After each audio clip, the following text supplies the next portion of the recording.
Fala assim o nosso texto base, 1 Timóteo capítulo 3, do verso 1 ao verso 7. Esta é uma palavra fiel. Se um homem deseja o ofício de bispo, boa obra deseja. O bispo então deve ser irrepreensível, marido de uma esposa, vigilante, sóbrio, de bom comportamento, dado à hospitalidade, apto para ensinar, não dado ao vinho, não espancador, não cobiçoso de lucro desonesto, mas paciente, não contencioso, não avarento, que governe bem a sua própria casa, tendo seus filhos em sujeição com toda seriedade. Porque se o homem não sabe governar a sua própria casa, como cuidará da igreja de Deus? Não um principiante, para que envaidecendo-se com orgulho não caia na condenação do diabo. Além disso, ele deve ter também um bom testemunho dos que estão de fora, para que não caia em descrédito ou em laço do diabo. Amém? Estamos expondo aqui então a carta de Paulo a Timóteo. Já estamos na 8ª exposição, se eu não me engano, aqui nessa carta. E temos trabalhado sobre a função dessa carta. Essa carta ela tem uma função de organizar uma igreja que estava com problema. Timóteo era o pastor da cidade de Éfeso. Ele havia ido àquela cidade, na verdade ele estava sendo comissionado àquela cidade pelo apóstolo Paulo. Paulo havia plantado aquela igreja na sua terceira viagem missionária, se eu não me engano. E essa igreja agora ela estava então com problemas. Ela havia adquirido problemas depois da partida do apóstolo daquela cidade. E Timóteo então agora estava na cidade de Éfeso. Paulo escreve uma carta para ele e pede para que Timóteo se demore naquela cidade a fim de organizar aquela igreja. Aquela igreja estava enfrentando problemas de falsos mestres, homens que estavam ensinando mentiras, homens que queriam se passar por mestres da lei. E Paulo então agora está exortando Timóteo e arrumando toda a situação daquela igreja. No capítulo 2 nós vimos que Paulo vai tratar bastante a respeito da questão do papel do homem e da mulher dentro da igreja. Então nós vimos do verso 8 ao verso 10 que Paulo exige que naquela igreja houvesse uma postura dos homens em relação à sua vida de oração. Também exige-se que as mulheres daquela igreja se portassem com decência em suas vestes. Nós vimos depois do verso 11 ao verso 15 que as mulheres daquela igreja estavam sendo proibidas de participarem do ofício de governo da igreja. Paulo estava restringindo o ofício de governo da igreja aos homens da igreja, de modo que quem deveria ser pastor na igreja, quem deveria governar a igreja, eram os homens e não as mulheres. E ele então vai apelar ali para toda a questão da criação, a queda, ele mostra ali as funções dos papéis, mostrando que há distinção em relação aos papéis. E agora no capítulo 3, então, o apóstolo Paulo vai trabalhar sobre quem pode governar a igreja. Se no capítulo 2 o apóstolo Paulo está restringindo o governo da igreja às mulheres, no capítulo 3 ele agora vai trabalhar com a ideia de que também não é qualquer homem que pode governar a igreja. Ele vai trabalhar com a ideia de que exige ali alguns requisitos, existem restrições, e nem todos os homens também estariam aptos a assumirem o governo da igreja. Então o apóstolo Paulo ele vai começar ali no verso 1 dizendo o seguinte: fiel é esta palavra. Se um homem deseja o ofício de bispo, excelente obra almeja. Então Paulo começa ali dando uma ênfase, dizendo fiel é esta palavra. Isso está marcando uma transição de assunto. Paulo tinha tratado de um assunto no capítulo 2, está entrando num assunto novo, capítulo 3, e essa fiel é esta palavra, é essa transição desse assunto. E Paulo está querendo mostrar que o assunto que ele vai tratar agora é de extrema importância. É um assunto importante, por isso, fiel é esta palavra. Prestem atenção naquilo que eu estou dizendo. É basicamente isso que o apóstolo Paulo está trabalhando aqui. E aí, logo na sequência, ele fala que se um homem deseja... Então, lembra que ele havia restringido as mulheres do ofício de governo, e ele agora está chamando os homens a desejarem esse ofício. Ele está dizendo, se um homem deseja o ofício de bispo, uma excelente obra ele deseja. Então, ele está chamando os homens agora a desejarem o ofício do episcopado, o ofício de bispo. Paulo está aqui trabalhando com essa ideia. Então, que alguns homens deveriam desejar esse ofício é o que Paulo está falando aqui. Alguns homens precisam desejar o ofício ao episcopado. E a segunda coisa que ele vai trabalhar aqui, que a gente já vai ver, é que ele vai falar da grandeza, da nobreza desse ofício. Mas antes da gente entrar nisso, a gente precisa entender o que é o ofício de bispo. Ele está dizendo, se um homem deseja o ofício do episcopado, se um homem deseja ser bispo, bispo, uma excelente obra ele deseja, uma excelente obra ele almeja. O que ele está querendo dizer aqui com isso? O que ele está trabalhando aqui? Qual que é a ideia? Ele está querendo falar do governo da igreja em relação ao papel de pastor. Nós precisamos entender algo. Dentro do Novo Testamento, existem 3 palavras que elas têm um uso intercambiável. O uso intercambiável é que hora tu usa uma, hora tu usa outra, né? E essas 3 palavras é presbítero, bispo e pastor. Essas 3 palavras no Novo Testamento, elas sempre significam a mesma coisa. Por exemplo, na carta de Paulo a Tito, que é logo na sequência, ele vai falar assim, quer ver? No capítulo 1, deixa eu achar aqui. No capítulo 1, no verso 4, ele vai dizer assim, no verso 3. Dou graças a Deus a quem sirvo. Aqui é Timóteo, calma aí. Tito, vamos lá. No verso 5. Por esta causa te deixei em Creta. Ele está dizendo aqui, né? Ele está escrevendo para Tito, no verso 5, capítulo 1. Por esta causa te deixei em Creta, para que pusesse em ordem as coisas que ainda restam e estabelecesse presbíteros em cada cidade, como já te mandei. Então, Paulo escrevendo para Tito, ele diz que Tito, ele deveria colocar em ordem a igreja que estava ali naquela região. Tito também é uma carta pastoral. E ele está dizendo que Tito deveria estabelecer anciões ou presbíteros. A palavra presbítero significa ancião. Anciões ou presbíteros naquelas igrejas. E logo no verso 7 ele fala assim, porque o bispo seja irrepreensível. Então veja que ele ordena que sejam estabelecidos presbíteros. E logo na sequência ele diz que o bispo deve ser irrepreensível. Ele está falando da mesma coisa. Bispo / presbítero é a mesma coisa. E o pastor é aquele que desempenha esse papel de bispo e presbítero. Por exemplo, Paulo, em Atos capítulo 20, quando ele está escrevendo ali, na verdade é Lucas que está escrevendo o livro de Atos, mas Paulo, quando está se despedindo da igreja que estava na cidade de Éfeso, ele fala para os presbíteros da igreja o seguinte: pastoreai o rebanho que Deus lhes deu. Então ele ordena os presbíteros a pastorearem o rebanho, de modo que presbítero, bispo, pastor é a mesma coisa. Então basicamente o que Paulo está falando aqui é que alguns deveriam desejar o governo da igreja, deveriam desejar o papel, o ofício presbiterial, pastoral, o ofício de bispo. Alguns homens deveriam desejar isso, e se desejassem essas coisas, desejariam uma excelente obra. Desejariam algo excelente, algo que é grandioso. Nós precisamos voltar, gente, a enobrecer os ofícios de governo da igreja de maneira adequada. Nós temos 2 extremos dentro da nossa cultura evangélica brasileira.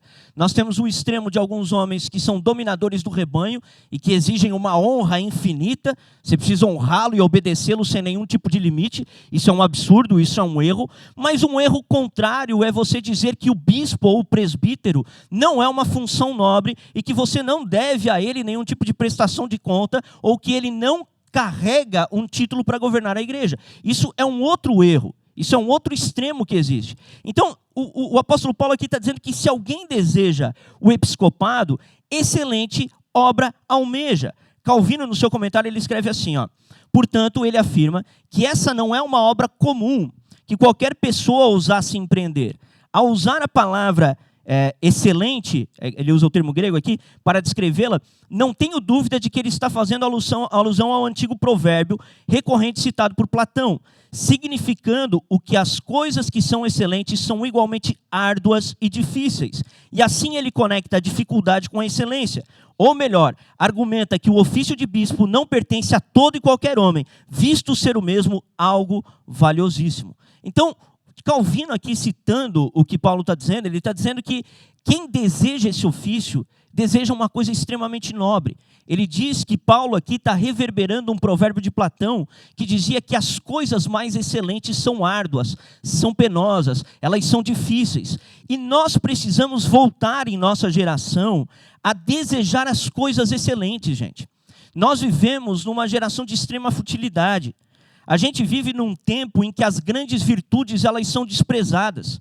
As pessoas não querem as coisas excelentes. As pessoas querem as coisas fúteis. As pessoas elas desejam o prazer, elas desejam simplesmente curtir a vida, elas desejam ter uma vida tranquila, mansa, não no sentido de que Deus não possa nos dar uma vida tranquila e mansa. O próprio Paulo vai trabalhar isso no capítulo 2. Mas elas desejam não precisar trabalhar muito, elas não querem se incomodar, elas não querem realmente pagar um preço, que é uma linguagem bem pentecostal, mas que está certa aqui, pagar um preço em relação às coisas nobres e excelentes. As coisas nobres e excelentes, elas precisam voltar a ser desejadas pelo povo de Deus. A nossa geração, o que a nossa geração quer? Ela quer viajar, ela quer ter prazer, ela quer simplesmente viver a vida, curtindo a vida adoidado. Quando, na verdade, existem coisas nobres e excelentes que nós deveríamos almejar e que nós deveríamos desejar. Obviamente, isso não é um cargo para todos, mas isso se aplica também a outras áreas da vida. Porque as pessoas hoje não desejam as coisas excelentes em nada. Elas não querem ser excelentes homens, excelentes mulheres, excelentes maridos, excelentes esposas, excelentes profissionais. As pessoas não querem mais as coisas excelentes. Elas querem o conforto e a praticidade. E isso está errado. Deus não nos criou para viver uma vida de conforto e praticidade. Há um mandamento, no 4º mandamento, que diz: 6 dias trabalharás. Há uma ordem de trabalho na Bíblia. A Bíblia ordena o homem trabalhar. Nós somos chamados ao trabalho. Então, Paulo aqui está conectando justamente essa excelente obra ao desejo e mostrando que ela realmente vai ser custosa, vai ser penosa. Existe uma frase famosa que diz que é justo que muito custe aquilo que muito vale. Então, muito custa aquilo que muito vale. Então, Paulo está chamando aqui homens a desejarem o episcopado. E aqui fica um desafio a nós, uma aplicação a nós. Onde estão os homens que desejam viver uma vida para a glória de Deus? Onde estão os homens que desejam viver para a glória do nosso Salvador? Que desejam trabalhar para Ele, que desejam realmente esforçar-se, gastar a sua vida para a glória de Deus? Onde estão esses homens? Cadê as pessoas que desejam viver uma vida realmente para Deus? Porque as pessoas hoje, elas querem viver uma vida de futilidade. Elas querem simplesmente viver uma vida de modo que não me custe nada. Não quero que nada me custe. Eu quero ter uma vida tranquila, eu não quero ter uma vida trabalhosa, eu não quero passar trabalho. As pessoas almejam só conforto, só viagem, esse é o sentido da vida para o homem moderno. Mas não é isso que Deus criou o homem para ser. Deus criou o homem para buscar coisas excelentes. E é isso que o apóstolo Paulo está trabalhando aqui. Se um homem almeja, deseja o episcopado, ele deseja uma excelente obra, ele deseja algo excelente. E logo na sequência, então, ele vai começar a falar das características do bispo. Quem deve ser o bispo? Como que ele deve proceder? De que maneira que ele deve agir? E ele vai dizer o seguinte, do verso 1 ao verso 7. O bispo então deve ser irrepreensível, marido de uma esposa vigilante, sóbrio, de bom comportamento, dado à hospitalidade, apto para ensinar. Não dado ao vinho, não espancador, não cobiçoso, de lucro desonesto, mas paciente, não contencioso, não avarento, que governe bem a sua própria casa, tendo seus filhos em sujeição com toda a seriedade. Porque o homem que não sabe governar a sua própria casa, como cuidará da igreja de Deus? Não um principiante, para que envaidecendo-se, não um principiante para que envaidecendo-se com orgulho não caia na condenação do diabo. Além disso, ele deve também ter um bom testemunho dos que estão de fora, para que não caia em descrédito e no laço do diabo. Então Paulo agora vai começar a falar de uma série de vícios e virtudes que precisam ser combatidos e aderidos por aquele que deseja o episcopado, por aquele que deseja uma excelente obra, para aquele que deseja viver as coisas excelentes. E ele começa dizendo, então, que o bispo deve ser. Então, veja que não é uma sugestão, talvez ele tenha que ser, uma característica. Não, ele deve ser, o bispo deve ser, ele deve ter algumas características. E ele começa, então, a falar das qualificações do bispo. Primeira coisa que o bispo deve ser, irrepreensível. O bispo deve ser irrepreensível. Quando eu falo bispo, bispo / presbítero / pastor, ok? Leia essas 3 palavras da mesma maneira. Então, ele deve ser irrepreensível. O bispo deve ser irrepreensível. Obviamente aqui que Paulo não está falando de pessoas que elas são perfeitas.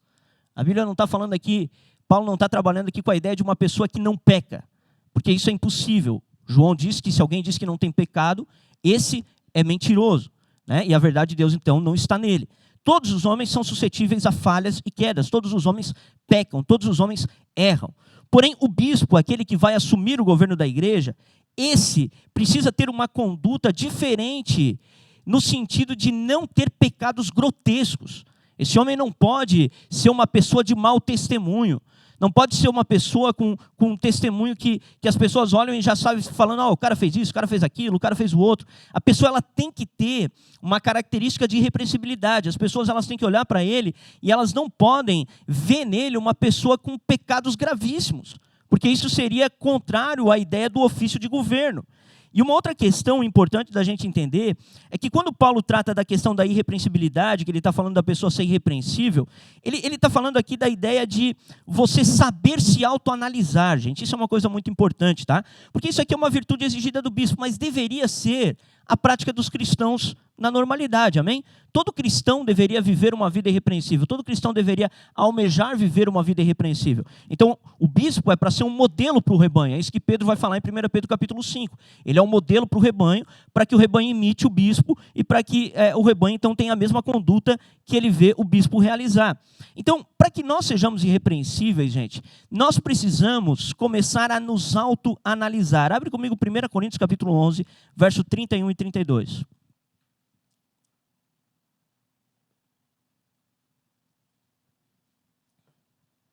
Vocês estão comigo? Então tá bom. 1 Coríntios capítulo 11, verso 31 e verso 32.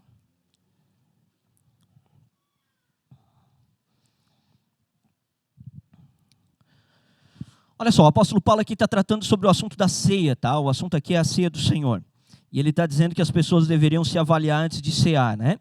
E aí ele fala o seguinte no verso 31. Porque se julgássemos a nós mesmos, não seríamos julgados. Olha que importante isso aqui. Quem já ouviu a pessoa falando assim, porque todo mundo fica me julgando? Quem já ouviu a pessoa falando, porque todo mundo só me julga? Pois é, talvez se tu se julgasse a ti mesmo, as pessoas não precisariam te julgar, correto? O problema, às vezes, é a falta de autoanálise. Você nunca se autoavalia, aí cabe aos outros te autoavaliar, né? Então, olha só o que fala no verso 32. Mas quando somos julgados, então ele está falando assim, quando somos julgados, somos disciplinados pelo Senhor, para não sermos condenados com o mundo. Então o apóstolo Paulo está até aqui dizendo que quando somos julgados por outras pessoas, por outros irmãos, pessoas que estão ao nosso redor, isso na verdade é uma graça de Deus para que a gente acabe não sendo condenado junto com o mundo, para que a gente perceba as nossas próprias misérias, os nossos próprios pecados, os nossos próprios erros. Então, para que uma pessoa se torne irrepreensível, a pessoa ela precisa aprender a se autoanalisar. Ela precisa aprender a se julgar a si mesma. Ela deve criar o hábito de analisar a sua conduta. A gente é muito bom em analisar a conduta dos outros, mas a gente tem muita dificuldade de analisar a nossa própria conduta. E é necessário que analisemos a nossa própria conduta. A gente precisa olhar no fim do dia aquilo que realizamos e fizemos no decorrer do dia para ver se não há algum pecado na nossa conduta e para que possamos então nos arrepender e mudar de acordo com a necessidade. O problema é que a falta de autoanálise, e a falta de autoanálise leva as pessoas a se tornarem irrepreensíveis. Porque se eu não me autoanaliso, então eu vou precisar ser julgado por um outro a fim de que o outro me mostre qual é o meu pecado. Entende o problema? Dá para entender aqui a ideia? Então esse é o ponto aqui que Paulo está tratando. Nós precisamos nos autoanalisar para que sejamos irrepreensíveis. E quando a gente olha, por exemplo, para a criação, a gente percebe que o próprio Deus analisou as suas obras. Então o que Deus fez? No primeiro dia ele disse, haja luz. E depois, ao final do dia, ele analisa aquilo que ele realizou no decorrer do dia e diz, isto é bom. Deus analisava as suas próprias obras ao final de cada dia e julgava então as suas obras e dizia, isto é bom. Isso deve ser uma prática nossa. Nós precisamos aprender ao final do dia, a analisar o nosso dia, olhar para o nosso dia e dizer quais foram as minhas obras nesse dia, quais foram os feitos nesse dia. E aí eu analiso esse dia e digo, isto foi bom, isto foi ruim, isso dá para melhorar. E aí eu vou me autoajustando para que eu não seja repreensível. Então a característica do bispo é essa em primeiro lugar. Precisamos voltar a ter homens e mulheres irrepreensíveis. Nós precisamos voltar a almejar as coisas excelentes, as grandes virtudes. Nós precisamos voltar a desejar essas coisas. O povo de Deus precisa almejar isso. Então, fica aqui uma aplicação prática para você. Crie o hábito de se autoanalisar. Quem participou de grupos de dependência química como eu, sabe que um dos passos, dos 12 passos, é a autoanálise. Então, você faz uma autoanálise no final do dia, a fim de ver como foi a sua conduta, para ver se você está no caminho de sobriedade ou se você está indo para um caminho de recaída. E assim deveria ser a nossa vida cristã, deveríamos fazer autoanálises, ok? Esse é o primeiro ponto aqui das virtudes aqui. E logo na sequência ele vai falar que o homem deveria ser marido de uma esposa, vigilante, sóbrio, de bom comportamento e dado a hospitalidade, ok? Então, aqui ele vai falar uma série de virtudes. Primeiro, o marido de uma só esposa. O problema aqui não era... O problema aqui é mais a questão do... Na época ainda havia homens com mais de uma mulher. Então, dentro dos judeus, você ainda tinha uma poligamia. E aí o que acontece? Essas pessoas se convertiam ao cristianismo, elas vinham para dentro do cristianismo, e eles vinham ali com mais de uma esposa para dentro do cristianismo. E aí há uma ordem aqui de Paulo dizendo: o bispo não pode ser um desses homens. O bispo tem que ser um homem de uma só mulher. Por quê? Porque essa questão da poligamia precisaria ser ajustada conforme as gerações fossem passando. Você não vai poder chegar para um cara, por exemplo, chega hoje lá no Oriente Médio para evangelizar, o cara é casado com 3 esposas, e aí você fala, ó, separa de 2 e fica só com uma, daí as outras 2 ficam passando fome, necessidade. Não é uma coisa que tu resolve assim. Você precisa resolver com as próximas gerações. Porém, o bispo, aqueles que eram líderes da igreja, já deveriam representar a conduta para que as pessoas aprendessem, então, sobre a questão da monogamia. Deus estabeleceu um relacionamento monogâmico, um homem e uma mulher. E aí ele cita ali uma série de virtudes: vigilante, sóbrio, bom comportamento, dado a hospitalidade. Essa hospitalidade aqui era uma questão importante, devido ao fato de que nessa época havia ainda perseguição dentro do cristianismo. Então, alguns cristãos que estavam passando por dificuldade, eles precisavam encontrar hospedagem na casa de pessoas, a fim de serem acolhidos ali na perseguição. E era então um papel do bispo acolher pessoas em sua casa que estavam passando dificuldade, perseguição. Então, essa hospitalidade, ela é uma característica do cristão. O cristão precisa ser alguém aberto à hospitalidade, não no sentido que tu vai botar desculpa a expressão, qualquer vagabundo dentro da tua casa, não é essa a ideia. Mas é a ideia de que você vai acolher irmãos que estão passando dificuldade para poder ajudá-los. Isso faz parte da hospitalidade cristã. Isso faz parte das nobrezas cristãs, de algo que precisamos almejar, algo que precisamos desejar. Amém? E aí logo na sequência ele vai falar o seguinte: ele vai falar que além dessas coisas ele precisa ser apto para ensinar. Apto para ensinar.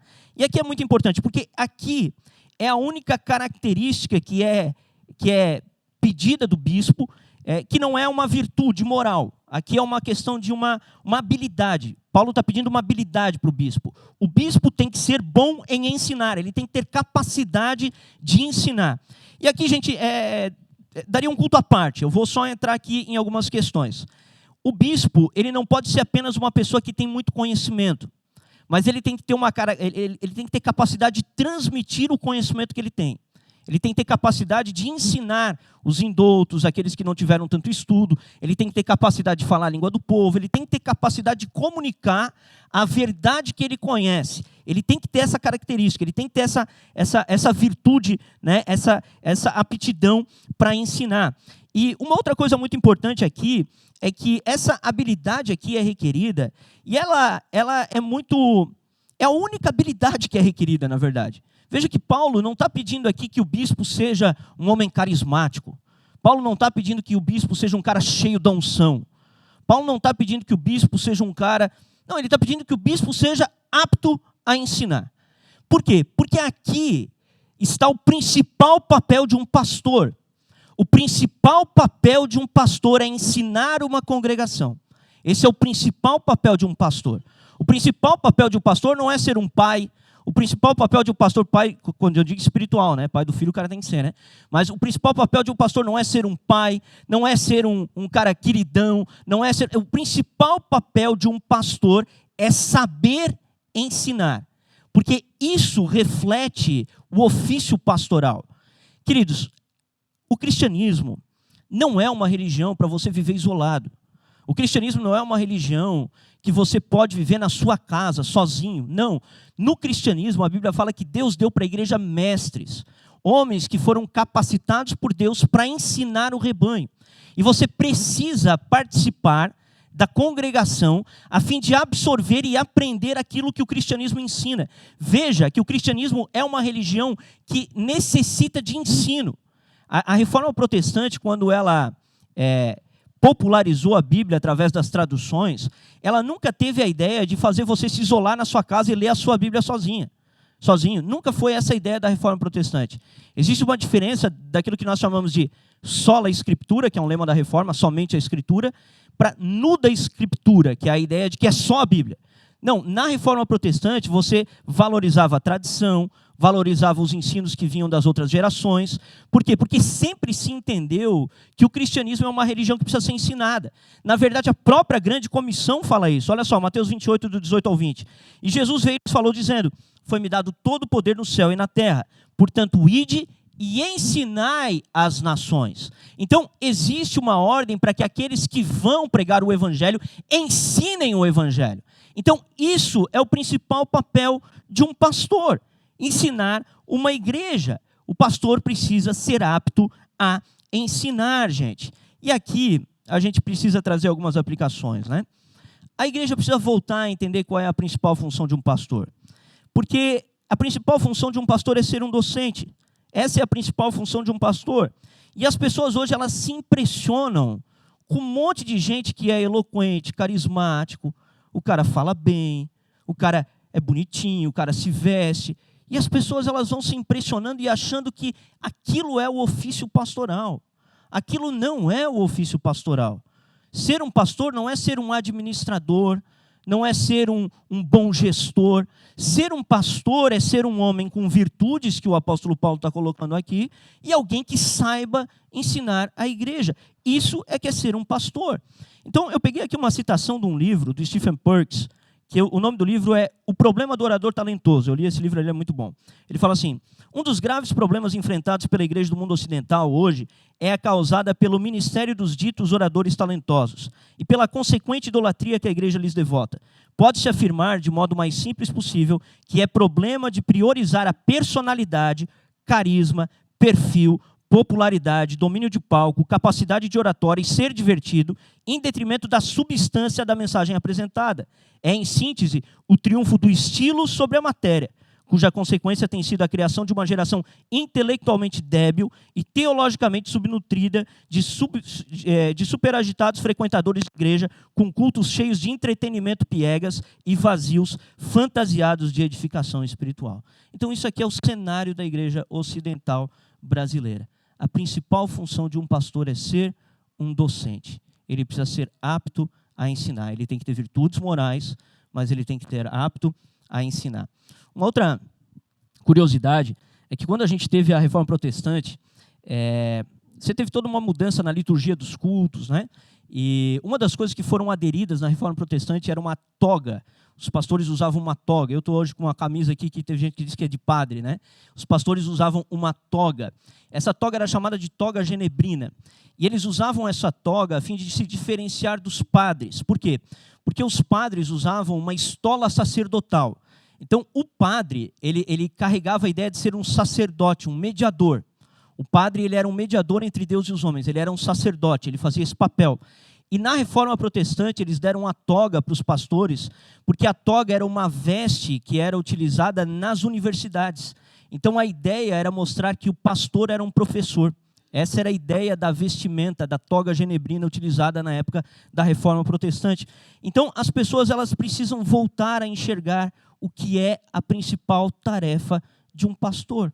Um pastor precisa ser apto a ensinar, amém, gente? Que nós possamos abandonar, gente, essa visão moderna de igreja que acha que o pastor ele tem que ser uma personalidade extremamente carismática, eloquente, que o pastor ele tem que ter uma capacidade administrativa, ele tem que ser o gestor. Não, não é essa a principal função de um pastor. A principal função de um pastor é ser apto a ensinar, ok? E o texto continua dizendo que ele não deve ser dado ao vinho. Isso aqui não é uma restrição completa em relação ao vinho, mas o fato de que o pastor não poderia ser dado ao hábito de beber e ficar bêbado. Ele não deveria ser espancador, aqui a ideia é não ser violento, o homem não poderia ser violento, deveria ser uma pessoa calma, uma pessoa pacificadora, como a Bíblia ordena. Não cobiçoso de lucro desonesto, então não pode ser uma pessoa cobiçosa, uma pessoa que almeja riqueza. Paulo vai trabalhar isso em 1 Timóteo capítulo 6. Ele vai dizer que aqueles que querem ser ricos caem em tentações ciladas, eles se tornam alvos fáceis para Satanás, ainda mais num ofício de governo de igreja, onde existem dízimos, ofertas, existem todas as questões que são administradas por uma igreja, e o poder também que o pastor vai ter por ser uma autoridade. Então, pessoas que acabam, às vezes, querendo abençoá-lo, enfim, esse tipo de coisa. Então, é necessário que o pastor ele não seja uma pessoa de sórdida ganância, não seja uma pessoa gananciosa. E aqui é um ponto, se tu conhece um pastor que ele é ganancioso, pula fora, cara. Se tu percebe que o sentido da vida dele é ficar rico, pula fora. Se o que ele está pregando é que o sentido da vida é ser rico, pula fora. Não é essa a ideia. O pastor não pode ser ganancioso. Está escrito aqui de maneira muito clara, né? Fala que ele deve ser paciente, ele não deve ser contencioso e ele não pode ser avarento. O que é uma pessoa avarenta? É quem ama o dinheiro, quem se apega ao dinheiro demais. O pastor não pode ser uma pessoa avarenta. Ele precisa ser uma pessoa que é capaz de repartir também os seus bens com os pobres e com os necessitados. Não no sentido de que você tem que vender tudo que você tem, mas no sentido de que você precisa ser uma pessoa generosa. As pessoas, a gente precisa voltar, gente, isso é uma outra virtude que a gente precisa voltar a recuperar na igreja, a generosidade. Nós precisamos voltar a ser generosos. Quando você vê um irmão que está passando dificuldade, cara, dá uma oferta para ele, ajuda ele, cara. Se tu vê que ele está precisando ali de alguma coisa ali, ajuda ele, né? Não seja uma pessoa avarenta, não seja uma pessoa que ama o dinheiro. Então isso tudo eram características que eram pedidas para o pastor. Além disso, ele fala que esse pastor deveria governar bem a sua própria casa. Ele deveria exercer um bom governo no seu lar, tendo seus filhos em sujeição com toda a seriedade. Eu peguei uma frase aqui de um pastor que eu acompanho no Instagram, o nome dele é Léo Honda, ele é pastor de uma igreja batista reformada lá no interior de São Paulo, e ele escreveu assim, eu peguei a frase dele: alguém que é chamado ao ministério tem muito mais evidências disso no modo como ele trata sua esposa e educa os seus filhos do que em seu currículo acadêmico. Então, alguém que é chamado para o ministério, você vai conseguir ver essa clareza em relação ao chamado do ministério, muito mais claro no modo como ele vai cuidar dos seus filhos, educar os seus filhos, amar a sua esposa, do que num currículo acadêmico ou do que nas questões que a gente tinha acabado de falar sobre ser um orador talentoso, ser um cara cheio de virtudes nesse sentido, né? Então, o pastor precisa governar bem a sua própria casa, ele precisa ter os seus filhos sob disciplina. Disciplina que eu digo não é estar aqui não é uma questão militar, um ensino militarista. Disciplina é a paideia, a palavra disciplina no grego é paideia é a formação, é o aculturamento de uma geração. Então ele precisa estar aculturando seu filho, ele precisa estar ensinando seu filho no caminho do Senhor, ele precisa estar mostrando a palavra de Deus para o seu filho. Isso precisa ser uma característica do bispo. Ele tem que governar bem a sua própria casa, ok? E aqui fica uma aplicação para a gente. Se você exerce qualquer tipo de governo, cara, primeiro você precisa governar a sua casa direito. Você precisa aprender a governar a tua casa. Esse é o principal local que você vai ter que exercer o governo. Você não pode abandonar o seu lar, você não pode abandonar a sua família, você não pode abandonar a sua casa e ir governar e cuidar das outras coisas. Você precisa primeiro governar o seu lar, primeiro ter um bom testemunho dentro da tua casa. Teus filhos têm que ser criados sob a disciplina do Senhor.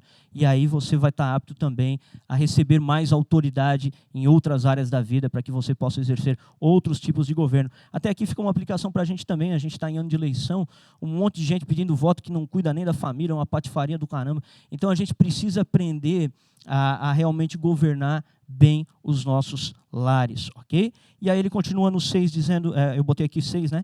Mas o 6º ponto, não um principiante, para quem vai descendo-se com orgulho não caia na condenação do diabo. Ou seja, um pastor não pode ser um novo convertido, porque um novo convertido, ele se ensoberbece, ele fica bobo, ele fica cheio de si, e ele cai então na condenação do diabo. E além disso, deve ter um bom testemunho daqueles que estão lá fora. Aqueles que estão lá fora também devem testemunhar a seu respeito. Amém, gente? E para a gente rumar aqui para a conclusão, para a gente caminhar para o fim, eu gostaria de falar algo aqui. Todo pastor, todo bispo terreno, ele aponta para um bispo mais excelente. Ele é como se fosse uma sombra, um tipo de algo maior do que ele. E quem é esse bispo mais excelente? Quem é o verdadeiro pastor de nossas almas? É o nosso Senhor Jesus Cristo. 1 Pedro capítulo 2, verso 5, diz que Jesus é o pastor e o bispo das nossas almas. Então, todo pastor terreno, ele aponta para alguém maior. Alguém que não tem defeito. Alguém que é completamente irrepreensível.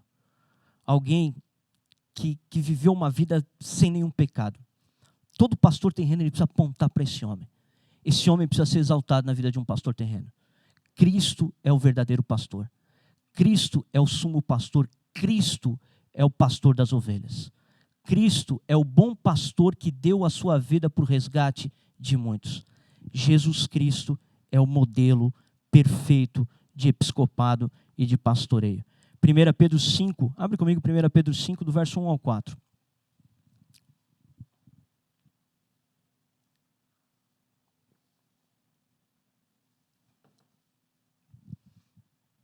1 Pedro capítulo 5, do verso 1 ao 4.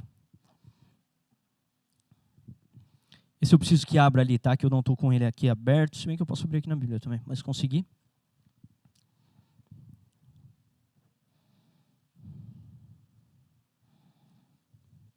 Olha só.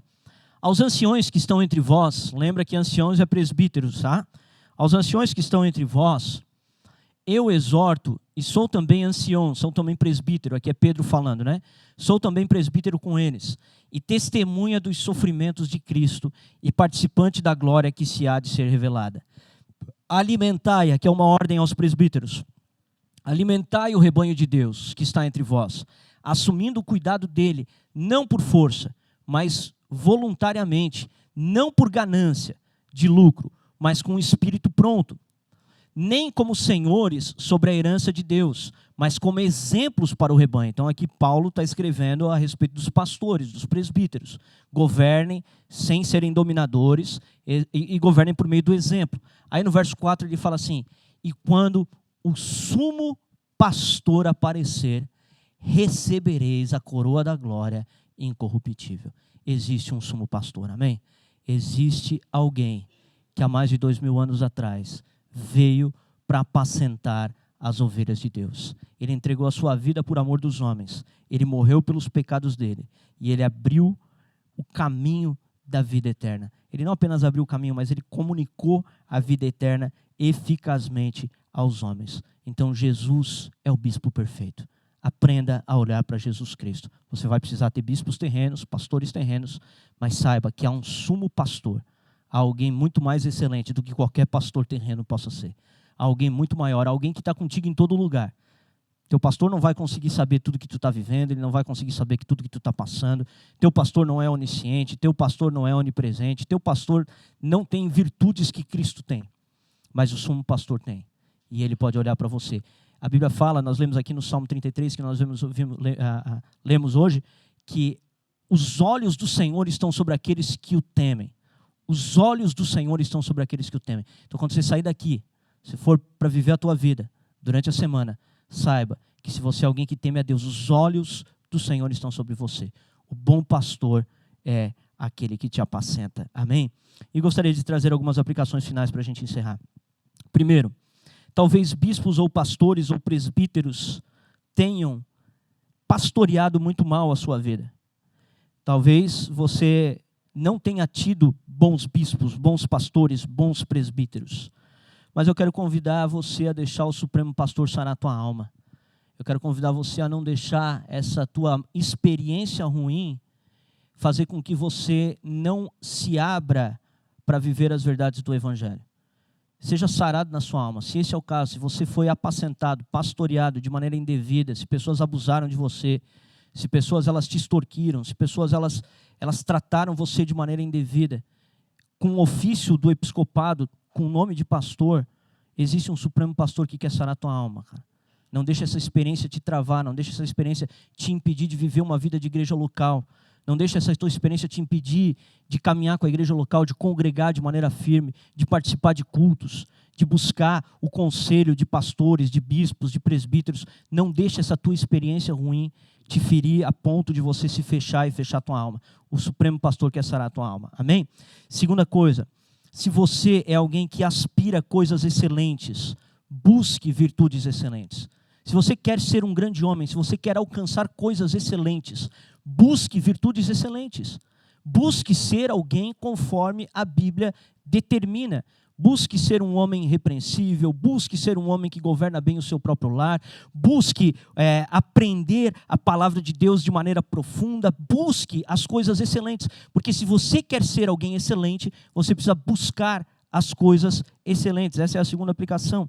E a terceira aplicação, não despreze os bons pastores e aqueles que Deus tem colocado sobre a tua vida para te ensinar o caminho da verdade. Não despreze o trabalho de bons pastores. Não jogue todos os pastores no mesmo balaio. Não despreze os bons pastores. Reconheça o seu chamado. honre-os, obedeça-os, a Bíblia assim ordena. Não deixe que a experiência ruim, que uma realidade ruim lá fora, te deixe travado para reconhecer os bons pastores. Reconheça os bons pastores, honre os bons pastores. Eles estão em falta nos dias de hoje. Esses homens estão em falta nos dias de hoje. E nós precisamos honrá-los e valorizá-los. Então, se você conhece bons pastores, honre-os e não os despreze. Amém? Não despreze esses homens. Amém? Gostaria de convidá-los a se colocar de pé.